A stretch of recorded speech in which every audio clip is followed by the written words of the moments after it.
sker der for jer? I er jo ved at komme ned. Og så var det svin. Jeg har kræfter med lærte, mand. Spørgsmål, hvad er det I vil opnå med måden I hader os på? Spørgsmål, som jeg håber I kan svare os på.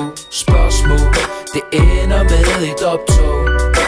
Flere problemer vil opstå. Spørgsmål, tænk på hvad vi sammen kunne opnå.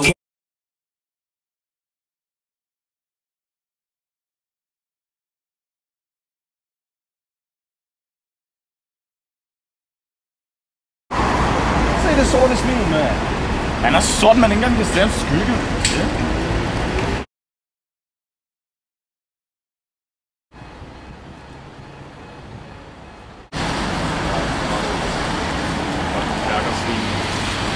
Du er alt for sort.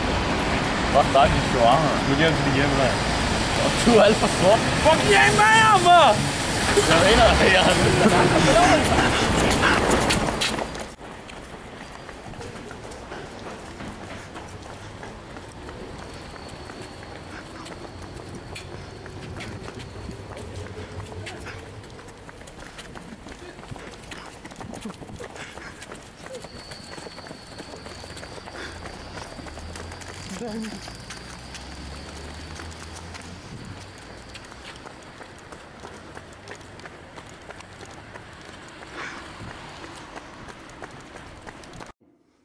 Velkommen til TV2 Løje. Vi har i aften besøg af Said, som er blevet udsat for diskrimination og er blevet jagtet. Og jeg ved, du har det hårdt lige nu, men kan du ikke fortælle mig lidt om, hvad der skete? Jo, jeg ved det ikke sådan rigtigt, men jeg blev bare disset lige pludselig. De begyndte at sige, de fucking svin og sådan nogle ting. Og så stak jeg af, fordi jeg blev bange for, hvad de ville gøre. Så nu er jeg her. Hvad er din mening omkring diskrimination mod islam og muslimer? Jeg synes, det er forkert. Man skal have den holdning, man har, og blive respekteret af alle og respektere andre selv. Hvad tror du er grunden til, at muslimer bliver diskrimineret? Jeg tror, det er uvidenheden til islam og sådan noget. Okay. I forhold til indvandrere, der kommer til Danmark, hvad synes du om det? Jeg synes, det er helt fint, hvis de har brug for det, og du ved, de er nødt. Hvis de har meget brug for det, du ved, ikke har penge til det, og så synes jeg, det er fint, de kommer. Men hvis det er sådan nogen, der laver ballade, så nej. Okay. Jeg har en lille overraskelse til dig. Det har lykkedes mig at få fat i de to fyre, som jagtede dig. Hvad siger du til, at vi får dem ind i studiet? Nej! Her er de! Hallo, tak fordi vi var kommet. Lad os sidde ned. Dejligt lige at se. Nej. Nå, jeg har et spørgsmål til dig, Said. Tror du, at diskrimination kan føre til selvmord eller mord? Ja, det tror jeg. Granat! Det var en fuser. Og ikke engang det kan han finde ud af. Med de her dramatiske begivenheder runder vi af herfra, og kan vi så lige få ringet til politiet. Over til vejret.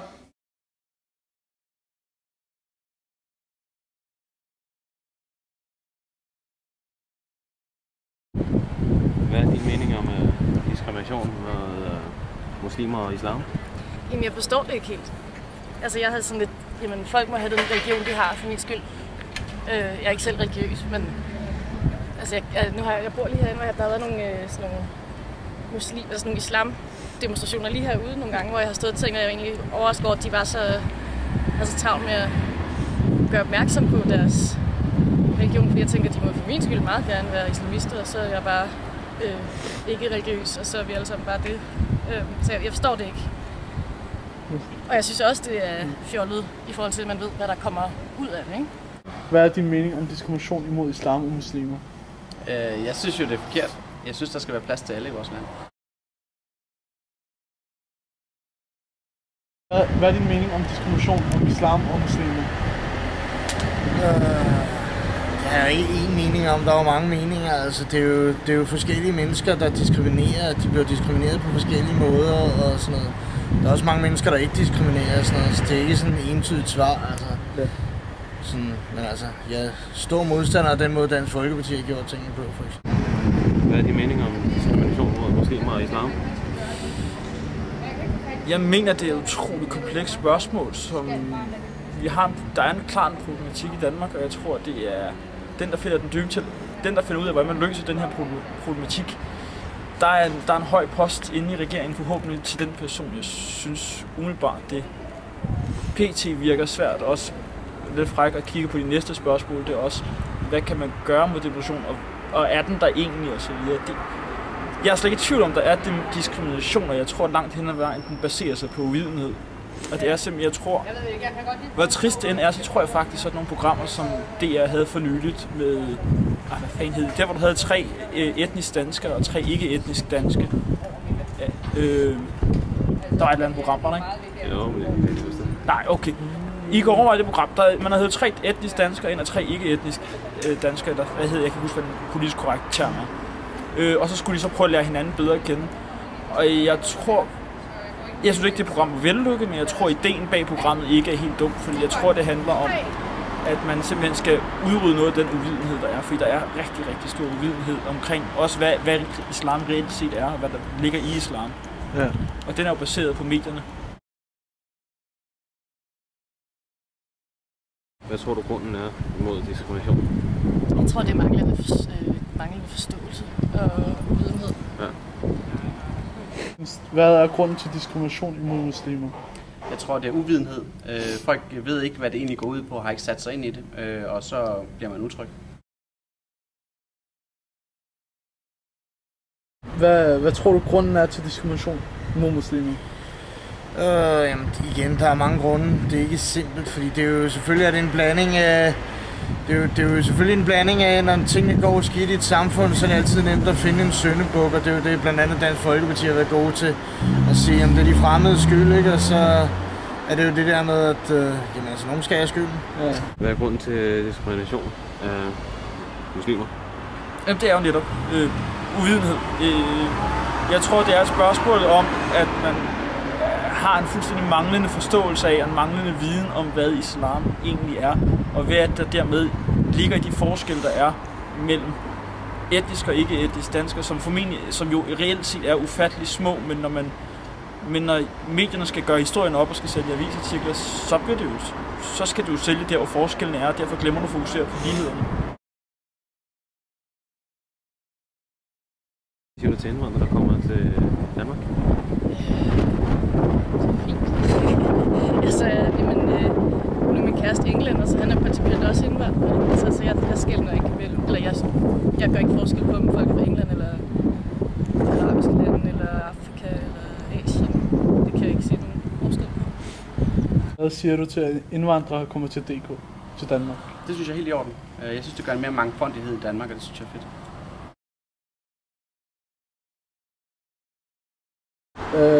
Hvad siger du til at indvandrere kommer til Danmark? Det sætter jeg ikke noget imod det, altså. Som grundlæggende holdning er jeg ikke noget imod. Hvad siger du til, at indvandrerne kommer til Danmark? Jamen, det er jo en del af en globaliseret verden, vi lever i, og en klar nødvendighed. Vi kan jo ikke få noget at få det til at fungere selv, og det der berigelse af det danske samfund af en anden verden. Hvor man ikke, jeg skal underkende en hotdog fra den lokale pølsebod, men det smager nu bedre at gå ind og få noget andet mad.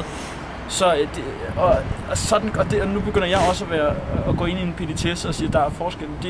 Jeg synes, det er en berigelse af samfundet, og jeg accepterer, at det er en helt klar nødvendighed. Der var en årsag til, at det hele startede som gæstearbejde, og det bliver det til igen, når vi kommer til at mangle arbejdskraft. Og det er et spørgsmål, om man skal indse nødvendigheden af, at vi lever i en global verden, der man skal kunne trække på hinanden. Tror du, diskrimination kan føre til sådan? Det ved jeg ikke. Altså, det kan det vel ligesom så mange andre. Det er jo mobning på en eller anden måde. Så det kan det vel godt. Det er ikke noget, jeg kender til i hvert fald. Tror du, at diskrimination kan føre til selvmord? Det er muligt. Alle former for chikane og personlig hets kan føre til det. Så det er jeg ikke i tvivl om, også kunne være en årsag. Jeg tror, at diskrimination kan føre til selvmord. Det er jo ikke meget. På grund af uvidenhed? Nej, på grund af, at man føler sig troet og sådan noget. Troet og udenfor og sådan noget. Det kunne jeg da forestille mig. Tror du, at diskrimination kan føre til selvmord? Jeg tror, selvfølgelig kan det føre til selvmord. Jeg håber aldrig nogensinde, det kommer så vidt, men selvfølgelig vil det komme så vidt. Et hvilket som helst menneske, der presses på en tilstrækkeligt langt og føler sig isoleret, eller hvis en person føler sig tilstrækkeligt isoleret fra et samfund eller fra en omverden, det vil kunne føre til depression. Selvfølgelig kan depression føre til selvmord, men jeg håber og tror ikke, at tallet for selvmord grundet udelukkende diskrimination er så voldsomt stort, men jeg accepterer, at det der selvfølgelig kan være en problematik, men jeg tror måske ikke, at selvmord der man skal fokusere først. Jeg tror, der er nogle mange skridt før man når til selvmord, som man sagtens kan nå at håndtere.